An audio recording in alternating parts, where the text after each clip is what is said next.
तो चलिए बांग्लादेश से रुख कर लेते हैं पाकिस्तान और पाकिस्तान ऑक्यूपाइड कश्मीर का यानी पीओके का। पीओके में एक बार फिर जनता ने सेना और शहबाज के खिलाफ हुंकार भरनी शुरू कर दी है। सेना की नई पैंतरेबाजी से वहां की जनता बौखलाई हुई है और अब दो दो हाथ करने के लिए तैयार हो गई है। भारत का हिस्सा बनेगा पीओके। पीओके में पाकिस्तान के खिलाफ गुरिल्ला युद्ध। अवैध कब्जे को लेकर पीओके में भारी विरोध। पाकिस्तान सेना को दिया 24 घंटे का अल्टीमेटम। पीओके में पाकिस्तान के अत्याचार और क्रूरता के खिलाफ जनता ने विद्रोह कर दिया है। पिछले 10 दिनों से पीओके की जनता रुक रुक कर शहबाज और मुनीर के खिलाफ सड़कों पर संग्राम कर रही है। नाराज आम जनता सड़कों पर उतरकर पाकिस्तानी जवानों पर हमले कर रही है।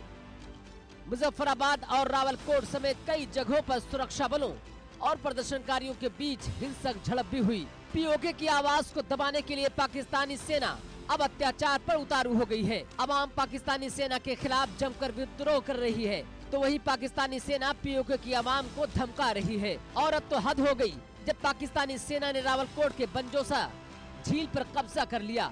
उसने वन विभाग पर कब्जा कर लिया है और अवैध निर्माण कर रही है।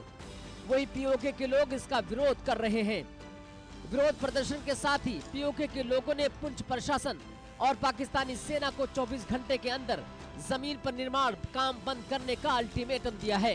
छोटा गल्ला, बंजोसा, जंडाली और हुसैनकोट के खास लोगों ने पुंछ प्रशासन को बंजोसा झील रावलकोट कश्मीर के पास वन भूमि पर निर्माण काम करने के लिए 24 घंटे का अल्टीमेटम दिया है, जिस पर पाकिस्तानी सेना का कब्जा है। साथ ही चेतावनी दी है कि किसी भी नतीजे के लिए प्रशासन जिम्मेदार होगा। नाराज अवाम के मुताबिक मुनीर की मंशा सभी पर्यटन स्थलों पर कब्जा करना है। मंजोसा झील रावलकोट के पास वन भूमि पर सेना के कब्जे के खिलाफ छोटा गल, बंजोसा, जिंदली, हुसैनकोट के लोगों की एक बड़ी बैठक हुई।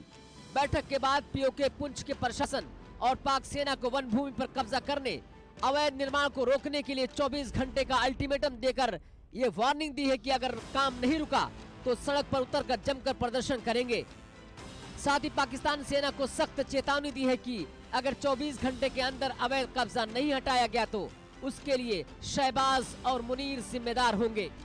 कश्मीरी नेता कमांडर फारूक ने रावलकोट के बंजोसा झील के पास वन भूमि पर पाकिस्तानी सेना के कब्जे के खिलाफ अपना रुख जाहिर किया। उन्होंने कहा कि पीओके के लोगों ने पाकिस्तानी सेना के खिलाफ विरोध प्रदर्शन किया क्योंकि उनकी मंशा व्यापार के लिए सभी पर्यटन स्थलों पर अवैध कब्जा करने की है। वे शुरू से यही करते आ रहे हैं। वही पीओके के लोग इसका विरोध कर रहे हैं। पीओके का हालिया विरोध प्रदर्शन इस बात का संकेत दे रहा है कि पाकिस्तान की पकड़ दशकों से कब्जा किए गए कश्मीर के इस हिस्से पर कमजोर पड़ रही है और जल्द ही उसके हाथ से निकल सकता है। Bureau report, India news.